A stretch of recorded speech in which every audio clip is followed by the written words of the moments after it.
Have you ever heard a whisper in the dead of night, in a place where no one should be? Tonight we're journeying to the spiritualist heart of Florida, to the Cassadaga Spiritualist Camp, a place known for its mediums and mystics. But we're not here for a reading. We're heading to the old Lake Helen Cassadaga Cemetery, home to a local legend that has chilled spines for generations: the Devil's Chair. They say if you sit in this large, brick-and-mortar chair at exactly midnight, the devil himself will whisper in your ear. Some stories claim he'll try to make a deal with you, offering your heart's desire for a price. Others say he'll reveal dark secrets or prophesy your doom.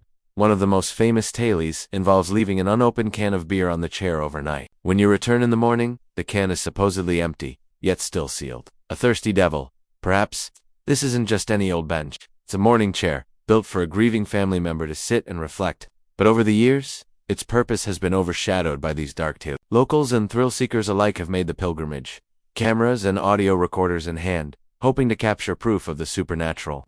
The atmosphere alone is enough to make you a believer. Ancient oak trees draped in Spanish moss cast long, dancing shadows under the moonlight. The air is thick and still, and every rustle of leaves sounds like a footstep. So, where did this legend come from? Like many local folk tales, its origins are murky. Some believe it started as a simple ghost story, a way for teenagers to spook each other on a dark night. Others think it's connected to the spiritualist nature of Cassadaga itself, a place where the veil between worlds is said to be thin. The idea of a direct line to a powerful, otherworldly entity isn't so far-fetched in a town built on communication with the other side. The chair becomes a focal point, a physical object where spiritual energy, both light and dark, might gather. Let's break down the most popular parts of the legend.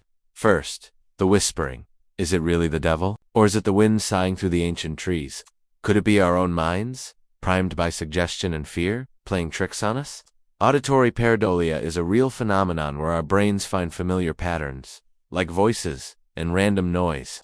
In a silent, eerie cemetery at midnight, your senses are on high alert, making you much more susceptible to it. The power of suggestion is incredibly strong. If you sit down expecting to hear a whisper, any faint sound can be interpreted as one. And what about the beer? An unopened, empty can. This one is a bit harder to explain away with simple psychology. Skeptics suggest it's a prank, with someone swapping the full can for a carefully emptied one. It's also possible that a tiny, almost invisible pinhole could be poked in the can, allowing the contents to slowly leak out overnight, with the hole being difficult to spot in the morning light. Florida's humidity and temperature changes could also theoretically cause pressure changes in a can with a mic fissure, leading to a slow leak. But for believers, it's a clear sign of paranormal activity. A small offering, accepted by a mischievous, or perhaps thirsty, spirit. Over the years, countless people have shared their experiences. Online forums and paranormal investigation websites are filled with stories. One person might recount a feeling of sudden, bone-chill and cold while sitting in the chair, even on a hot Florida night. Another might swear they heard their name spoken softly, right next to their ear. Some have even claimed to see shadowy figures moving among the tombstones after their vigil. Of course, for every chilling tale, there's someone who sat there and experienced nothing at all. Just the quiet solitude of a cemetery after dark.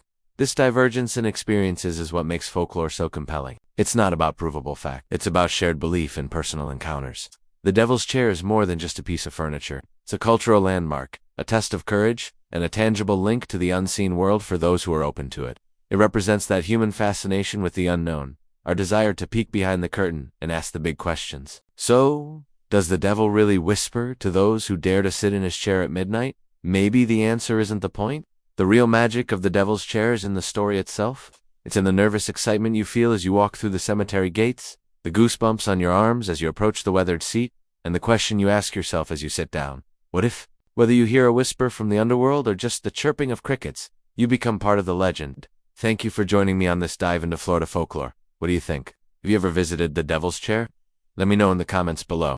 And if you enjoy exploring strange and mysterious legends, be sure to like and subscribe for more adventures. Stay curious.